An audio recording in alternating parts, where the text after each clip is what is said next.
Agora na Verde Vale, Jornal do Meio-Dia. As notícias de Mineiros e região. Jornal do Meio-Dia, Verde Vale. 12:07. Olá, ótima tarde para você. Estamos começando pela Verde Vale FM, uma emissora do Sistema Verde Vale de Comunicação. Mais uma edição do Jornal do Meio-Dia. Hoje é terça-feira, 15 de março de 2022. Redação e apresentação Wesley Pereira e Daliana Oliveira. Vamos aos destaques dessa terça. Estão abertas as inscrições para o projeto Agita Unifimes. Estão abertas inscrições para a aula de teatro no Centro Cultural Santo Agostinho. Brasil tem 2 casos da variante Delta Cron, é o que diz ministro da Saúde. Inscrições para o FIES terminam às 23h59 dessa terça. Servidores da educação deflagram greve em Goiânia. Soja acompanha baixas fortes no farelo e no óleo e opera em queda na Bolsa de Chicago nessa terça. Brasileiros cruzam a fronteira da Argentina em busca de gasolina barata e receita de postos sobe até 60%. Preso o grupo suspeito de exigir Pix de R$56 mil após sequestro relâmpago em Goiânia. Os detalhes destas e outras notícias você vai conferir a partir de agora, aqui no Jornal do Meio-Dia. Jornal do Meio-Dia. A notícia como ela é. 12:08, uma ótima tarde para você. Sejam todos bem-vindos à edição desta terça-feira do Jornal do Meio-Dia. O ministro da Saúde, Marcelo Queiroga, afirmou nesta terça-feira que 2 casos da variante Delta Cron já foram confirmados no país. Segundo ele, as ocorrências foram identificadas no Pará e no Amapá. A nova cepa do coronavírus é um híbrido da variante Delta e da Omicron, como sugere o nome. A variante foi identificada pela primeira vez na França em fevereiro. Essa variante seria uma junção da Omicron com a Delta Cron, que está mais presente na França e em outros países da Europa. Nosso serviço de vigilância genômica já identificou 2 casos no Brasil, um no Amapá e outro no Pará, e nós monitoramos todos os casos. Isso é fruto do fortalecimento da capacidade de vigilância genômica do Brasil, é o que afirmou ele. E as inscrições para o primeiro processo seletivo de 2022 do FIES terminam hoje às 23h59. A data do resultado da chamada regular, que anteriormente seria divulgada hoje, também mudou. Será publicada agora no dia 18 de março no portal Acesso Único, www.acessounico.mec.gov.br. O MEC decidiu ampliar o prazo após identificar uma lentidão e interrupções pontuais nas performances de solução tecnológica durante poucos minutos no sistema eletrônico de inscrição. A instabilidade ocorrida apenas no fim da noite do último prazo previsto para inscrição, que seria no dia 11, foi pontual, tanto que somente foi percebida por quem acessava o sistema no horário próximo do encerramento do prazo de inscrição, é o que justificou a pasta. Para concorrer a uma vaga, Daliana, o candidato precisa ter feito o Exame Nacional do Ensino Médio Enem a partir de 2010 e ter obtido nota igual ou superior a 450 pontos. Outra exigência para a inscrição é não ter zerado a redação. E os servidores da educação deflagraram greve na rede municipal de Goiânia. O movimento tem início a partir dessa terça-feira e não tem previsão de retorno. A decisão foi tomada em assembleia da categoria realizada na manhã de hoje, no CEPAL do Setor Sul. Desde a última quinta-feira, os profissionais estão mobilizados em estado de greve, período de comunicação a pais e estudantes sobre intenções da categoria. Na semana passada, a presidente do Sindicato dos Trabalhadores da Educação, Sintego, Bia de Lima, explicou que a categoria rejeitou a proposta de reajuste salarial de 7,5%. Os servidores tentavam reajuste de 33,24%, mas não obtiveram sucesso com a gestão municipal. Jornal do Meio-Dia. 12:11 e agora o boletim da Polícia Rodoviária Federal das últimas 24 horas nas rodovias federais que cortam o estado de Goiás, com o inspetor Nilton Moraes. Boa tarde aos ouvintes da Verde Vale, especialmente ao Jornal do Meio-Dia. Nas últimas 24 horas, a PRF registrou 5 acidentes que deixaram 5 pessoas feridas e a boa notícia, nenhuma morte nas rodovias federais que cortam o estado de Goiás. Um dia tranquilo, com poucas autuações, com destaque ainda para as ultrapassagens proibidas. Lembrando que daqui a pouquinho, às 9 da manhã, vamos ter aí uma coletiva de imprensa envolvendo a Polícia Civil, Militar e Rodoviária Federal sobre o combate de drogas na região de Anápolis. Portanto, para quem é da região, acompanhando aí na Delegacia de Homicídios. Inspetor Newton Moraes, da Polícia Rodoviária Federal em Goiás, para o Jornal do Meio-Dia. 12:12. Voltamos falando de esporte. A imprensa inglesa divulgou nesta segunda-feira que o Saudi Media Group da Arábia Saudita teria feito uma oferta de 2,7 bilhões de libras, algo em torno de 18 bilhões de reais, para comprar o Chelsea de Roman Abramovich.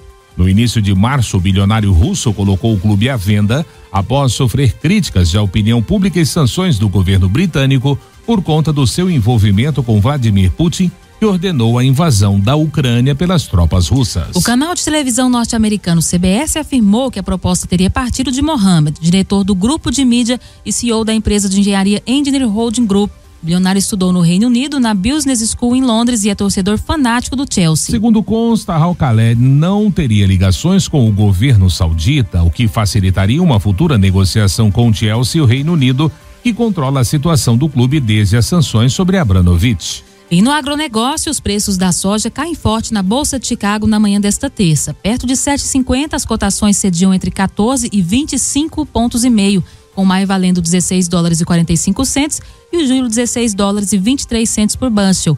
O grão acompanha baixas que se dão também sobre os mercados de farelo e óleo de soja na Bolsa de Chicago, as quais passam de 1%. As commodities agrícolas têm um novo dia de baixas fortes, e não só as agrícolas, mas também o petróleo, que perde mais de 6% e pressiona os demais óleos vegetais. Mais do que isso, os novos lockdowns na China para mais de 50 milhões de pessoas contribuem para o movimento de queda. O número de novos casos na China tem dobrado a cada 2 dias, colocando todo o aparato anti-Covid em alerta. Testes em massas, lockdown, suspensão de viagens dentro do país, restrição à movimentação de cargas e acompanhamento digital da movimentação de pessoas fazem parte da política da China de tolerância zero. É o que explica Eduardo Vanin, analista de mercado da Agriinvest Commodities. Ainda segundo esse especialista, a mudança nos hábitos dos chineses ganha ainda mais força com esse novo momento de agravamento da Covid-19 na nação asiática, principalmente entre o consumo de proteínas. Jornal do Meio-Dia. Agora, na Verde Vale, os comentários de Alexandre Garcia. Bom dia. O ministro do Supremo, Alexandre de Moraes, que é o relator daquele inquérito do fim do mundo, que não acaba nunca e que não obedeceu o devido processo legal e que persegue as pessoas por crime de opinião, né? Tá cobrando do Ministério da Justiça a extradição de Alan dos Santos, que está nos Estados Unidos. Foi para lá porque senão ele estaria na cadeia, como foram presos outros 2 jornalistas, né? Tem um que ainda está de tornozeleira até hoje. E, bom, mas lá no início, quando pediram a extradição, eu disse, duvido que os Estados Unidos dê extradição. Os Estados Unidos têm uma tradição de não devolver ao país de origem perseguido político. Vai ter que rebolar o governo brasileiro para explicar que não é perseguido político, que ele é um perigo para a democracia brasileira. Vai ser muito difícil, porque ele não é guerrilheiro, não é sequestrador, não fabrica bomba, não ameaça enfiar a faca na barriga de candidato, enfim, não é assaltante, não pratica sabotagem, né? Ele fala, não tem papas na língua. Por que o ministro ontem acabou insistindo com o Ministério da Justiça? Porque no sábado ele deu uma entrevista para um grupo de Encantado, Rio Grande do Sul, o Helenão, né? E provavelmente chegou aos ouvidos do Supremo. Agora, como é que fica o governo brasileiro pedindo a extradição? Os americanos vão dizer assim, puxa, o governo brasileiro está perseguindo esse jornalista. Como é que o governo brasileiro vai explicar que não é o Poder Executivo, que não é o Ministério de Relações Exteriores, nem o Ministério da Justiça, nem o Presidente da República, nem o Congresso Nacional, que é o ministro do Supremo? É uma coisa difícil de explicar para um país que tem uma tradição de dar asilo político. Por falar em política externa, a ministra da Agricultura, Tereza Cristina, é uma grande estrategista, né? O que ela tem feito nesses 3 anos é abrir mercados para a agricultura brasileira, para não ficar dependendo de um só. Ela já abriu 200 mercados novos. E ontem anunciou que estava abrindo o mercado do Canadá para a carne brasileira, bovina e suína. É bom a gente lembrar que o Canadá, em contrapartida, é um dos maiores produtores, talvez o segundo, depois da Rússia, de potássio. E nós precisamos importar 95% do potássio que é necessário para as nossas terras, para produzir alimento. Dos outros fertilizantes, do nitrogênio, dos nitrogenados e dos fosforados, nós precisamos aí de 80%, 85%. Então, ela está sendo uma grande estrategista, no momento em que a guerra no leste europeu prejudica os mercados, prejudica o abastecimento. Nós somos o maior importador do mundo de fertilizantes. Por isso eu digo, nós temos que conseguir o máximo possível de suficiência interna de fertilizante. Bom, uma nota política. O Lula não quer saber mais de falar em golpe contra a Dilma, o golpe, né? Contra a Dilma. Ele já está falando em impeachment. Por quê? Porque ele está conversando com quem votou pelo impeachment da Dilma. A Rádio B do Paraná perguntou para ele numa entrevista, mas o senhor está conversando com gente que votou pelo impeachment da Dilma. Aí ele respondeu, olha, se eu tivesse que conversar só com quem foi contra o impeachment, eu não teria ninguém para conversar. Então, por isso ele está indo atrás aí do Kassab, do PSD, do Renan Calheiros, do MDB, né? Do Alckmin, do PS, que era do PSDB. Né? Lula conhece as ruas. Então ele não acredita em pesquisa, ele acredita na rua. Então, por causa disso, ele está fazendo aquilo que Churchill disse que faria na Segunda Guerra. Ele disse, eu me aliaria até com o diabo para combater Hitler, né? E é o que o Lula está fazendo, uma espécie assim de desespero. De Brasília, Alexandre Garcia. Você ouviu os comentários de Alexandre Garcia. Oferecimento. O Centro de Diagnósticos de Mineiros tem realizado grandes investimentos em modernização, garantindo alta tecnologia em imagem, com equipamentos de última geração para sua maior segurança e tranquilidade. Corpo clínico altamente especializado. No Centro de Diagnósticos, você conta com tomografia computadorizada, ressonância magnética de alto campo, mamografia 100% digital, densitometria óssea e Doppler fluxometria. Centro de Diagnósticos de Mineiros, sempre presente excelência em atendimento e qualidade técnica. Agende seu horário 64-3661-1799 ou pelo WhatsApp 64-99951-9680. Acesse o nosso site www.cdmineiros.com.br. 12:20, primeiro intervalo do Jornal do Meio-Dia desta terça-feira, e já vamos destacar para você no próximo bloco. Estão abertas as inscrições para aula de teatro no Centro Cultural Santo Agostinho. Preso o grupo suspeito de exigir Pix de R$56 mil após sequestro relâmpago em Goiânia. E estão também abertas as inscrições para o projeto Agita Unifines. Todos os detalhes destas e outras notícias você vai saber já, não saia daí. Jornal do Meio-Dia. 12:22, já estamos de volta com o Jornal do Meio-Dia. E após o reajuste dos preços de combustível na refinaria anunciado na última quinta-feira, brasileiros de cidades próximas à fronteira com a Argentina optaram por encher os tanques no país vizinho. Movimento em postos de gasolina de Puerto Iguaçu, Passo Los Libres e Santo Tomé tem crescido a ponto de haver limite de litros para venda a brasileiros. No sábado passado, Daliana, a maioria dos postos de gasolina de Puerto Iguaçu, que faz fronteira com Foz do Iguaçu, no Paraná, tinha fila de carros de brasileiros. Segundo o jornal El Território, 4 deles terminaram um dia com as bombas vazias diante do aumento da demanda. O movimento também é forte em outras cidades. Carlos Obregon é proprietário de um posto de gasolina na cidade de Paso de los Libres, separada por uma ponte do município gaúcho de Uruguaiana, onde a gasolina custa 107 pesos, em torno de R$5. No Brasil, a gasolina já chega a ser vendida a R$11 o litro. E o Banco Central divulgou nesta segunda-feira que 27,3 milhões de pessoas poderão pegar de volta recursos esquecidos nos bancos, conforme a primeira fase do sistema de valores a receber, totalizando 3,28 bilhões de reais. Mas a maior parte do público, 13,8 milhões de CPFs, tem até R$1 a receber, somando 5,33 milhões de reais. Depois, o maior grupo de beneficiário é a da faixa entre R$1,01 até R$10, totalizando 8,7 milhões de pessoas. Na sequência, 6,6 milhões têm entre R$10,01 e R$100 para receber, somando 256 milhões de reais. Há ainda 2.700.000 pessoas que têm entre R$100 e R$1.000 esquecido nos bancos.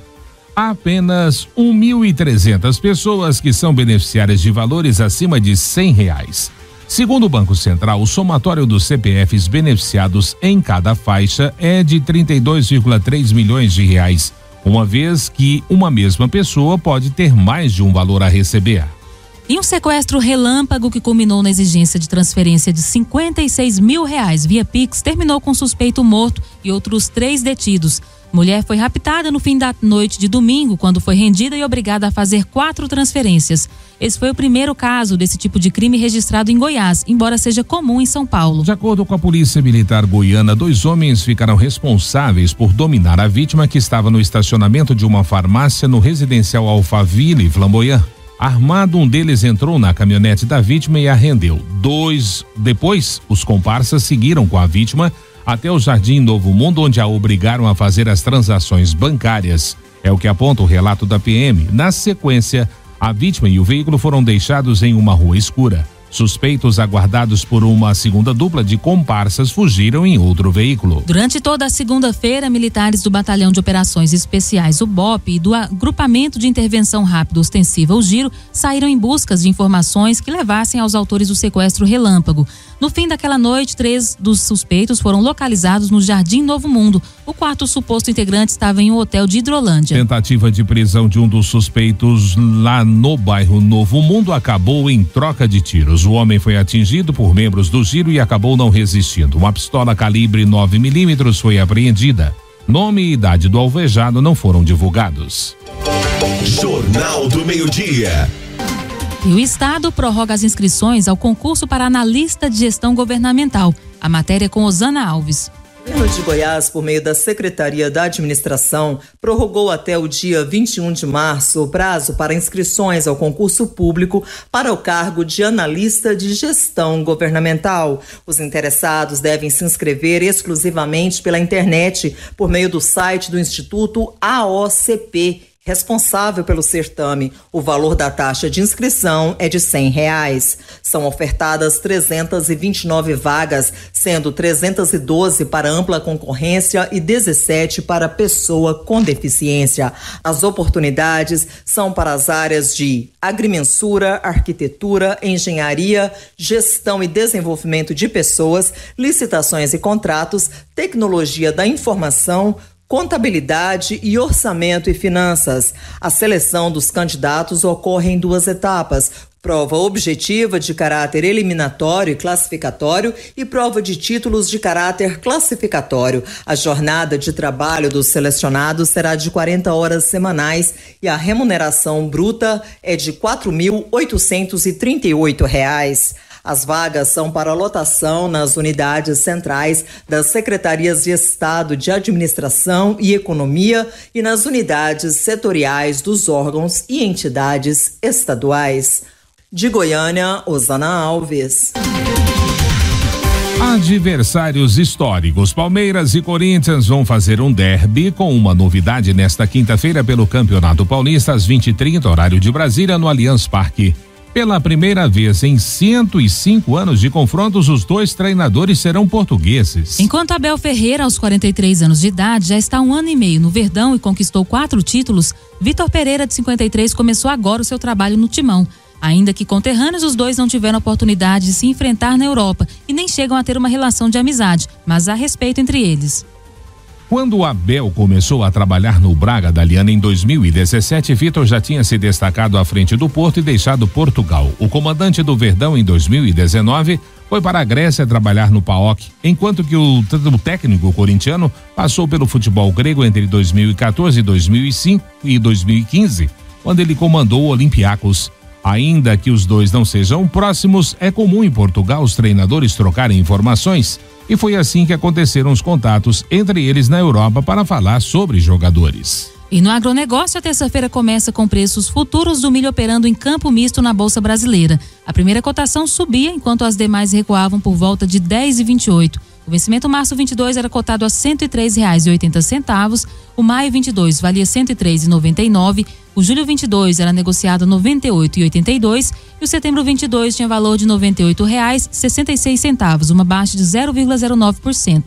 Já na Bolsa de Chicago, os preços internacionais do milho futuro abriram a terça-feira, estendendo os recuos registrados no início da semana. As principais cotações flutuavam em campo negativo por volta das 9h44 da manhã. Segundo informações do site International Farm Futures, a venda de especuladores e a queda dos preços da energia deixaram o complexo de milho negociado mais baixo durante a noite. Jornal do Meio-Dia. E as inscrições para aulas de teatro no Centro Cultural Santo Agostinho estão abertas e vão até a semana que vem. Quem dá mais detalhes sobre esse assunto é o professor Toninho Gomes. A escola de teatro, ela funciona no período vespertino. Nós temos turmas somente no período vespertino. E ela é dividido em 2 turmas. Você tem turmas na segunda e na quarta-feira, a mesma turma, 1h30 até as 3 horas, ou seja, a aula ela tem a duração de 1h30. E os alunos da segunda e da quarta-feira, eles têm que ter entre 10 e 14 anos. Já a turma de terça e quinta, no mesmo horário, de 1h30 até as 3 horas, alunos de 14 anos acima. Eu costumo falar de 14 anos até 226, né? Ou seja, se o aluno tem 14 anos, ele pode optar por fazer parte de uma turma ou outra. Aquele que desejar fazer a sua inscrição, ele pode ir diretamente no horário de aula. Até na primeira aula da semana que vem, ou seja, da segunda e na terça-feira, que são as primeiras aulas da semana que vem, nós ainda estaremos aceitando alunos. A partir daí, não aceitaremos mais alunos. A gente começa com esse período de adaptação, que é muito importante, principalmente para os alunos novatos, entender todo esse processo. Saber também que sempre no final do ano, aproximadamente ali do mês de dezembro, a gente realiza uma apresentação mostrando o resultado dos trabalhos realizados durante esse período. É importante dizer que não existe nenhuma outra modalidade de arte que fornece os subsídios, o aprendizado que o teatro dá. Mas a única forma de você perceber, de você saber isso, é se você participar das aulas. Eu, por exemplo, sou professor de teatro no Colégio Helena, porém, as aulas existem uma limitação concernente à questão de avaliação e até dos limites que você impõe dentro do trabalho. Agora, dentro do Centro Cultural Santo Agostinho, você irá ter contato com elementos constitutivos do teatro, são usados em todas as escolas de teatro do planeta, eu diria assim.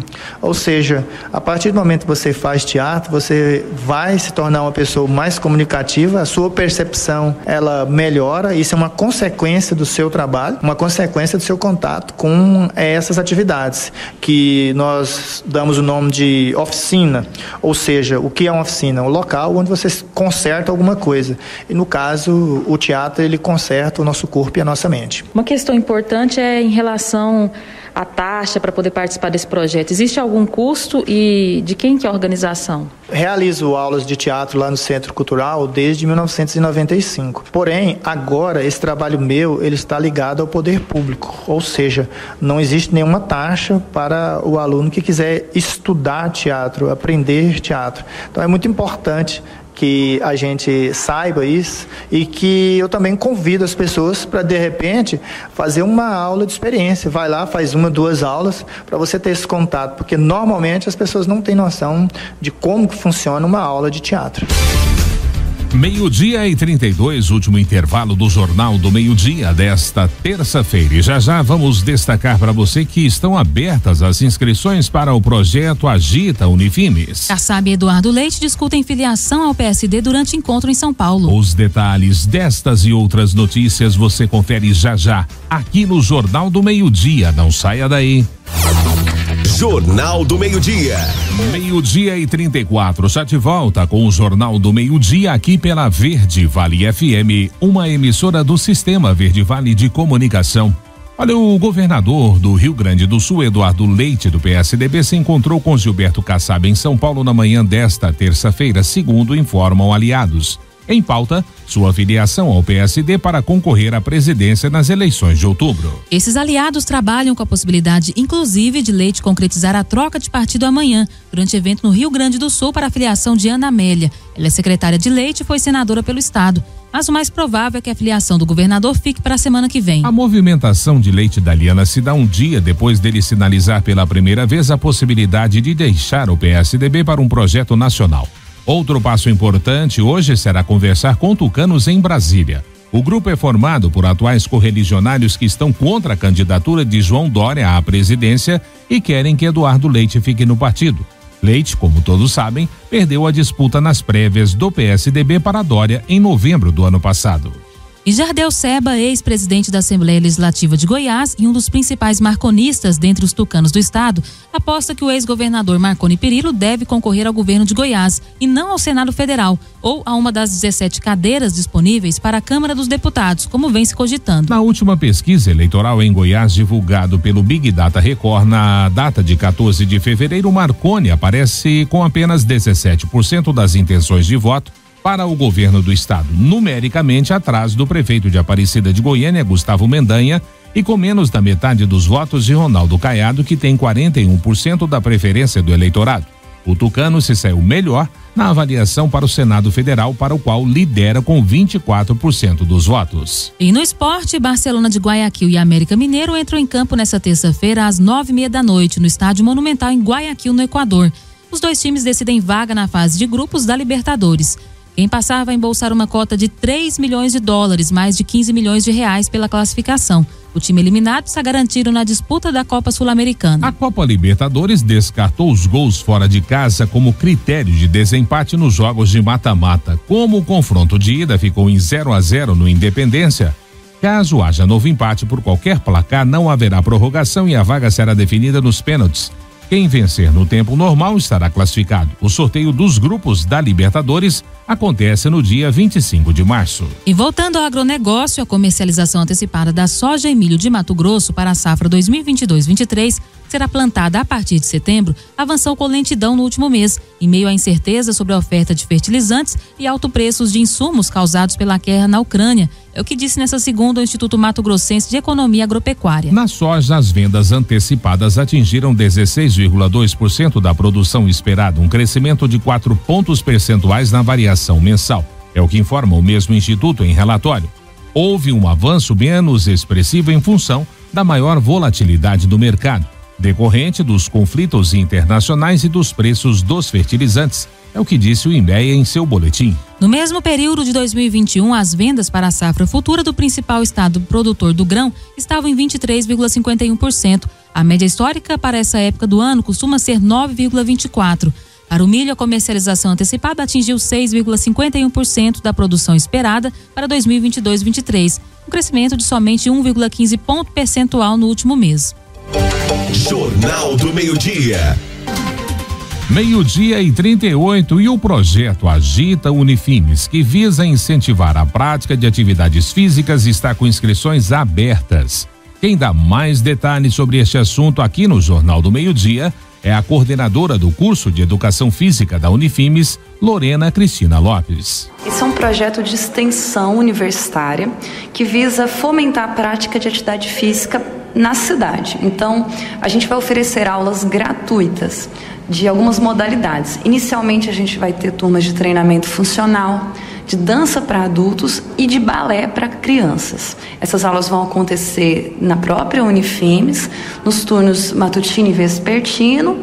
Tem algumas turmas também no horário do almoço, e vão ocorrer ao longo iniciando agora no dia 21 de março, vai ser um projeto de ação contínua. As pessoas que tiverem interesse de participar dessas aulas, tem algum critério para que elas possam participar? E como que elas fazem a inscrição? Algumas modalidades, como é o caso do treinamento funcional e da dança para adultos, tem que ter idade superior a 18 anos. O balé também tem um critério de idade, que essas primeiras turmas elas vão ser de 6 a 9 anos. Então, a gente quer estender o balé depois para outras faixas etárias, mas nesse primeiro momento são essas as turmas. Quem tiver interesse em fazer inscrição, pode entrar no site da Unifimes, lá nas notícias, na parte de baixo do site, tem lá lançamento do Agito Unifimes e alguns links onde a pessoa vai deixar seus dados pessoais e a equipe do projeto vai entrar em contato para fazer a matrícula da pessoa. Ou então, a pessoa pode nos procurar na Unifimes, né? Vai ter uma equipe lá fazendo matrícula presencialmente,